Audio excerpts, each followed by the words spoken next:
Olá pessoal, tudo bem? Aqui é o professor Luiz Gonzaga. Então estamos aí nessa reta final, né? Já com a prova batendo as portas aí, né? Então eu tenho certeza que você se preparou, né? Fez a sua parte, mas eu digo que no dia da prova, né? É um dia bem, como eu posso falar, bem diferente, né? Porque ali que vai ser testado realmente, né? O quanto você estudou, né? Então se você fez a sua parte, sem dúvida, o teu sucesso, né, é uma questão consequencial, né? Então, pessoal, eu vou fazer um vídeo aqui para vocês, tá? Serão dois blocos de 25 minutos. A gente vai fazer uma abordagem em relação ao que foi tratado, né, nessas rodadas, né, nesses simulados aí que nós fizemos, né? Então, passar um apanhado com vocês aqui, bem rápido, né? Também com o fim de auxiliar, né, no teu estudo, né? Então, às vezes, muita coisa fica para trás, né? Então, é importante esse bate-papo, né, essa revisada aí, que ajuda muito, né, no estudo, né? No âmbito do direito civil, né, um assunto que é de suma importância é o assunto que trata justamente dos direitos da personalidade, né? Uma questão que você tem que saber é que o Código Civil ele não especifica, tá, de modo exaustivo, tá, não de modo taxativo os direitos da personalidade. Então, o que isso quer dizer? O Código Civil ele não especifica, tá, taxativamente os direitos da personalidade. Então, ali o artigo 12 do Código Civil, ele praticamente ele elege uma cláusula genérica, tá? Uma cláusula genérica de proteção aos direitos da personalidade. E essa cláusula genérica ela será integrada, certo? Com o quê? Com dispositivos constitucionais, dispositivos estes que tutelam a honra, a imagem, que tutelam o direito à privacidade, que tutelam o direito ao nome, tá? A integridade, como também a dignidade da pessoa humana, né? Lembre-se que a dignidade da pessoa humana é o princípio alicerce do nosso Estado democrático de direito. É fundamento da República, né? Lá no artigo 1º, inciso 3º da nossa Constituição Federal. Tudo bem? Outra situação também que é importante dentro dessa temática, né? Lá na quarta jornada de Direito Civil, né? O enunciado 274, vou tomar a liberdade de ler para vocês, né? Ele fala, ó, os direitos da personalidade regulados de maneira não exaustiva pelo Código Civil são expressões da cláusula geral de tutela da pessoa humana, contida no artigo 1º, inciso 3º da Constituição. Que cláusula geral de tutela da pessoa humana é essa? É o princípio da dignidade da pessoa humana. Então, pessoal, tudo bem, agora na prova objetiva é uma questão, né, isso não é tão trabalhado, mas na prova discursiva você tem que ter essa noção de interdisciplinariedade, beleza? Essa visão holística das disciplinas. As disciplinas elas se interligam, tá? Elas não são isoladas, beleza? Então, e também a prova oral, né? Sem dúvida, a prova oral da magistratura pode exigir sim que você, às vezes, uma prova de civil, de processo civil, uma prova de consumidor, enfim, exige um certo conhecimento em penal, por exemplo, em ambiental, dependendo do caso, constitucional sempre, né? Então sempre há o espraiamento no todo o ordenamento jurídico das normas constitucionais, então é importante você ter esse domínio, tá? Então, em relação ainda a questão dos direitos da personalidade, o Código Civil ele adotou a chamada teoria monista, né? Por quê?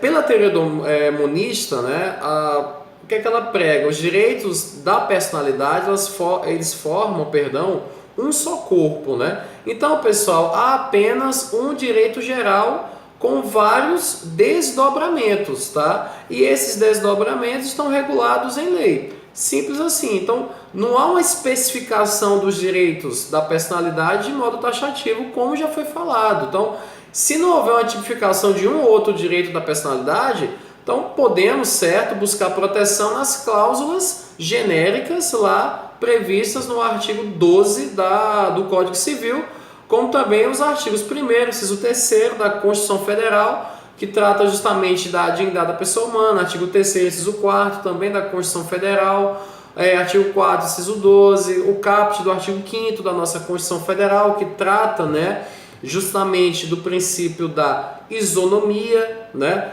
lá na isonomia formal, material, né, aqueles conceitos que os senhores e senhoras já conhecem muito bem, né? Então, pessoal, em relação a esse tema, essas seriam as minhas observações. Outro tema também que é de suma importância, outro ponto de direito civil, né, é a teoria geral das obrigações, né? Então, sempre é importante você dar uma estudada, beleza? Então, o que vem a ser a obrigação querable, né? Então, que é a chamada obrigação quesível. Ela nada mais é do que a situação em que o pagamento, né, ele deverá ocorrer no domicílio do devedor, certo? Então, isso aí é algo que você, qual é salteado, já tem que ter esse conhecimento, né? E ele é previsto, né, a obrigação querable é prevista lá no artigo 327, tá, do Código Civil. Agora, essa previsão de pagamento do domicílio do devedor é uma previsão legal, sim, prevista no artigo 327 do Código Civil, mas é uma previsão relativa, né? Então há uma previsão relativa de que o pagamento, né, quesível, ele deverá ocorrer no domicílio do devedor, certo? Porque as partes podem muito bem achar por bem em decidir de forma diversa, certo? Então, se pode acontecer por uma questão do costume local, o pagamento ocorrer, por exemplo, no domicílio do credor, e isso, né, já ficar acertado entre as partes, beleza? Então, em relação ao direito civil, essas seriam as observações aí que eu entendo importantes, né? Já tratando de direito do consumidor, né, sempre você tem aquele questionamento: quem é o consumidor, né? Qual o conceito de consumidor? Então, lá no artigo 2º da lei, 8.078, que é o Código de Defesa do Consumidor, falando em Código de Defesa do Consumidor, é importante você ler a legislação, não só o CDC, como também o Código Civil, o Código de Processo Civil. Na prova objetiva é muita questão, letra de lei. Então, olha, tá faltando aí 15, 20 dias para a prova, ó, já lê a Constituição Federal, cai muita questão, lê o Código Civil, lê o Código de Processo Civil. O Código de Processo Penal também é bom, mas geralmente processo penal é muita jurisprudência, né? Mas também é interessante ler, principalmente a legislação penal extravagante, né? Então, sem dúvida, vai ter muita questão, certo? Que envolve letra de lei, tudo bem? Então, direito do consumidor seria o conceito, né, de consumidor. Então, conforme o artigo 2º, né, consumidor nada mais é que toda pessoa física ou jurídica que adquire, certo, ou utiliza produto ou serviço como destinatário final. Então, pessoal, desta forma, o consumidor ele pode ser uma pessoa natural, sim, como também o consumidor pode ser uma pessoa jurídica, certo? Então não há qualquer distinção. Então eu posso ter como consumidor uma pessoa natural, como também eu posso ter como consumidor uma pessoa jurídica, beleza? Então isso é importante. Geralmente aquela imagem do consumidor seria somente de uma pessoa física, né? Mas uma pessoa jurídica, ela também pode ser considerada consumidor. Não tem nenhum impedimento, né, jurídico legal nisso aí, beleza? Então, pessoal, o que ocorre? Incide a equivalência das posições jurídicas, né? Porque uma vez que tais entes podem ser fornecedores, cabendo a sua qualificação também como consumidores. Isso tratando das pessoas jurídicas. Então, nada impede que a pessoa jurídica também ela venha a ser considerada como um consumidor. Em relação ao conceito de consumidor, foi adotada a teoria finalista, certo? Chamada teoria finalista mitigada, né? Como se diz, né? Então, a teoria finalista, também chamada de teoria subjetiva, ela foi adotada expressamente pelo artigo 2º do CDC, né? Esse artigo 2º, ele qualifica, né? Então ele prevê a qualificação do consumidor pela presença o quê? Do elemento da destinação final do produto ou serviço. Então, consumidor é aquele que o produto ou serviço tem, né, o tem como destinatário final. Então, dessa forma, adotou-se uma teoria mitigada, abrandada, também chamada de aprofundada, né? Consistindo justamente o quê? Na possibilidade de se admitir que, em determinadas hipóteses, né, a pessoa, mesmo sem ter adquirido o produto ou serviço como destinatário final, ela também possa ser equiparada, né, à condição de consumidora. Inclusive, isso é o entendimento do Superior Tribunal de Justiça, beleza? Outra situação interessante é a possibilidade, isso ainda no âmbito do direito do consumidor, da desconsideração da personalidade jurídica. Será que é possível? Sim, há essa possibilidade, tá? Então é possível sim a desconsideração da personalidade jurídica no âmbito do direito consumerista, tá? Há uma previsão legal no artigo 28 do Código de Defesa do Consumidor. Então, o que é que fala esse artigo? Lá diz que o juiz, ele poderá, certo? Desconsiderar a personalidade jurídica da sociedade quando, em detrimento do consumidor, houver abuso de direito, excesso de poder, infração da lei, fato ou ato ilícito ou violação dos estatutos ou contrato social. Então, pessoal, lembre-se, há uma previsão expressa no Código de Defesa do Consumidor, certo? Que preleciona a possibilidade de desconsideração da personalidade jurídica, tá? Então, outro ponto que é importante é que a desconsideração da personalidade jurídica, ela não significa, certo, a extinção da pessoa jurídica, beleza? Mas apenas uma ampliação das responsabilidades, né? Então, e com essa ampliação quebra-se a autonomia da pessoa jurídica, né? Porque quando você fala pessoa jurídica, você pensa em quê? Em autonomia patrimonial. Então, quando há desconsideração da personalidade jurídica, essa autonomia patrimonial, ela é quebrada, né? Então, sem dúvida nenhuma. E outro ponto que tem que ser ressaltado é que a desconsideração é uma medida excepcional, ela não é regra, né? É uma medida excepcional. No outro ponto, ela poderá ocorrer quando houver falência, insolvência, como também outras situações. Então, se eu tenho um caso de falência, insolvência da pessoa jurídica, já funciona como fundamento que possibilita a desconsideração da personalidade jurídica. Então, pessoal, a desconsideração ela também, né, será efetivada quando houver falência, né, como eu falei, estado de insolvência, encerramento ou inatividade da pessoa jurídica, né, provocadas justamente por uma má administração. Então, tudo isso aí provoca, certo? Poderá funcionar como substrato, beleza? Da desconsideração da personalidade jurídica, tudo bem? Outra situação importante nesse âmbito é que as sociedades que forem integrantes, né, dos grupos societários e as sociedades controladas, certo? Elas são subsidiariamente responsáveis pelas obrigações decorrentes, né, do âmbito do direito consumerista. Então há essa responsabilidade, certo, dessas sociedades, essa responsabilização subsidiária, tá?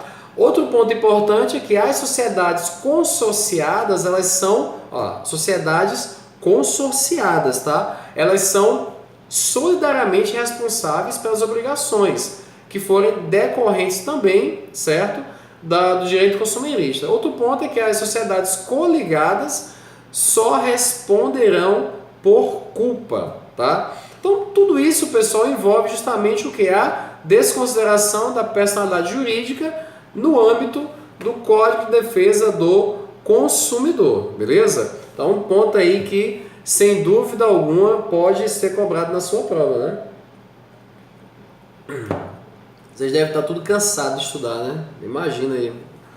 Quando chega perto da prova assim, você só quer a prova, né? Meu Deus, essa prova não chega logo, tá aquela loucura ali, passa um dia, passa outro, né? Mas vai chegar. Daqui a pouco você está aí com a sua toga, julgando, nas suas entrando numa audiência aí, na justiça, você vai estar tranquilo, ganhando seu dinheiro, né? Ninguém aqui está para fazer filantropia, né? Você está também, né? Buscando uma estabilidade financeira e, sem dúvida alguma, ela vai chegar. É difícil, né? Isso aí faz parte da vida, né? Mas você vai conseguir. É certeza disso, tá bom? O que eu mais vi foram alunos passarem por mim ou dos outros professores aí do curso e hoje estão super bem, né? Promotores, juízes, procuradores, delegados, enfim. A sua hora vai chegar e vai ser agora, pode ter certeza disso. Então vamos em frente. Outro ponto da matéria é no que toca o direito da criança e do adolescente, né? Então, quando envolve a menor, né, especificamente falando, de uma forma geral, melhor dizendo, então são uma gama de procedimentos específicos, né? Eu como atuo como delegado de polícia civil, né? Então lido muito com ato infracional, então tanto o menor infrator como o menor vítima, né? Então sempre exige um cuidado especial, né? Então é uma matéria que você tem que estudar bem, certo? Muito bem mesmo, porque o juiz estadual ele atua muito nisso aí, muito, muito mesmo, tá?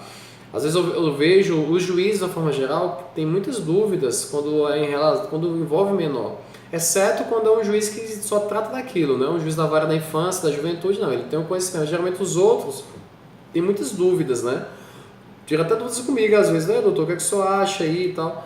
Então, é um assunto que merece uma certa atenção, tá? Então, nas rodadas nós tratamos, né, de alguns temas. Um desses temas foi justamente a chamada adoção póstuma, né? Então, o que é que vem a ser essa adoção, né?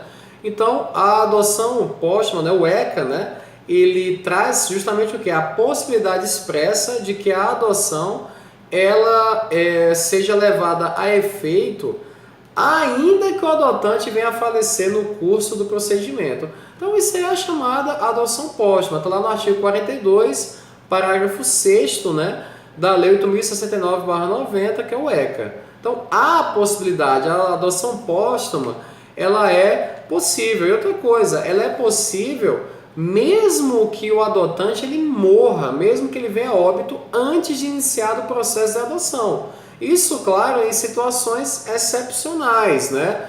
Quando ficar demonstrada a inequívoca vontade de adotar, né? Diante da longa relação de afetividade. Então, se eu tenho uma relação de afetividade, né, entre o adotado e o adotante, né? Então, é possível, certo? Mesmo que a morte ocorra antes do procedimento, que venha a ser procedida, né, a adoção. É a chamada adoção póstuma também. E o STJ ele entende justamente pela possibilidade, né? Então, há essa possibilidade da adoção póstuma, né, de acordo com o STJ. No outro ponto, é a chamada adoção internacional, que justamente envolve principalmente questões internacionais, tratados, né, enfim. Então, lá no artigo 51 da Lei 8.069 diz, né, até tomar liberdade para ler, considera-se a adoção internacional aquela na qual o pretendente possui residência habitual em país parte da Convenção de Haia de 93. Do que essa convenção trata? Ela é relativa, pessoal, à proteção das crianças e também à cooperação em matéria de adoção internacional, tá? Essa convenção ela foi promulgada pelo decreto 3.087 de 99, né? Então, se eu tenho uma adoção que envolve países partes dessa convenção, né? Eu tenho a chamada Convenção Internacional. Então, a adoção internacional, pessoal, ela é internacional, a adoção é internacional justamente quando o postulante é residente ou domiciliado fora do Brasil. Então, nisso aí eu tenho a adoção internacional. Lá no artigo 51, parágrafo 1º, há os requisitos, né? Vou comentar alguns com vocês aqui.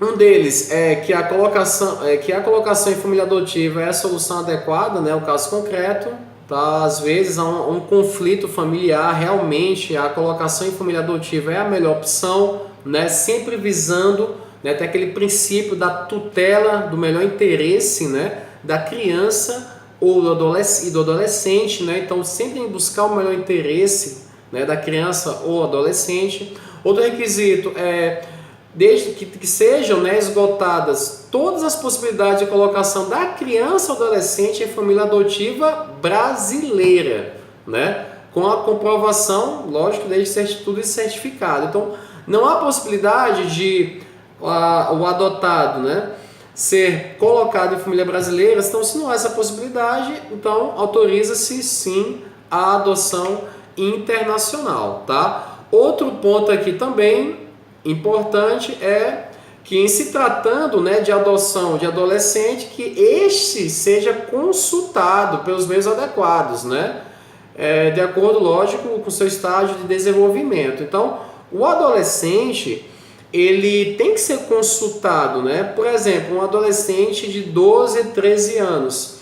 Será que a opinião dele é válida, né? Será que a opinião desse adolescente ela tem um peso? Com certeza tem, né? Então, sem sombra de dúvidas, a opinião desse adolescente ela é de suma importância. Então, se caso cair uma questão discursiva, uma sentença que envolva, né, uma situação de adoção, tome muito cuidado, né? Lembre-se, né, observe se a questão fala algo sobre a vontade do adolescente, mesmo que a questão não fale nada, ressalte isso se houver espaço, né, para essa observação, porque sem dúvida vai enriquecer, tá, a tua resposta. Isso conta muito na avaliação, né, do julgador da banca, né, sem dúvida, tá, pessoal? Então, avançando, tá? Vamos tratar um pouquinho agora sobre direito penal. Pessoal, basicamente, penal e processo penal é jurisprudência, né? Concursos da magistratura, isso eu falo tanto federal como estadual, o que eu tenho observado é que muita jurisprudência é cobrada, porque tem muita jurisprudência, né? Conceitos doutrinários cai, sim, cai, mas é com a menor frequência. Ou se não, quando é cobrado, é uma legislação, né? Então, é uma gama de assuntos aí enorme, né? Muito grande, tá? Que você tem que estudar, beleza? Então, primeiramente, né, durante as rodadas, nós tratamos com relação ao descaminho, né? Se ele é um crime formal ou ele é um crime material, né? Primeiramente, o descaminho ele é um crime tributário, tá? Ele é um crime tributário. Mas qual a nuance dele ser material ou formal, né?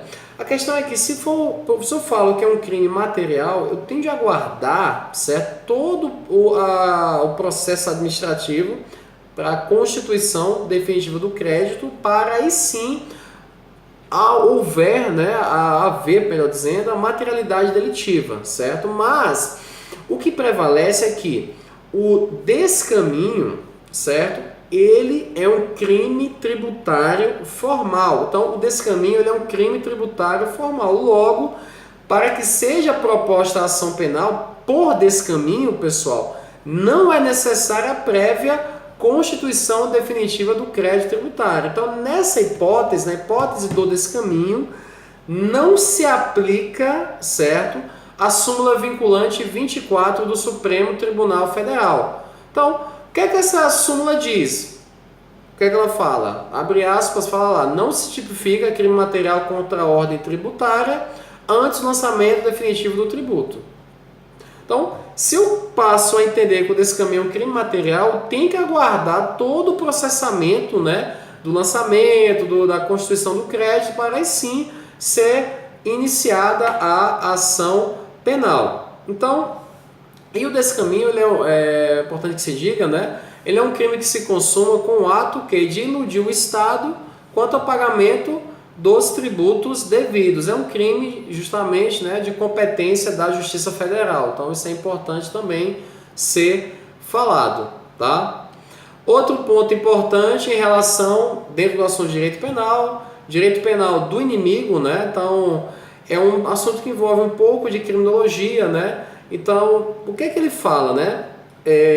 Vocês lembram lá, né? Klaus Roxin, Gunther Jacobs, né?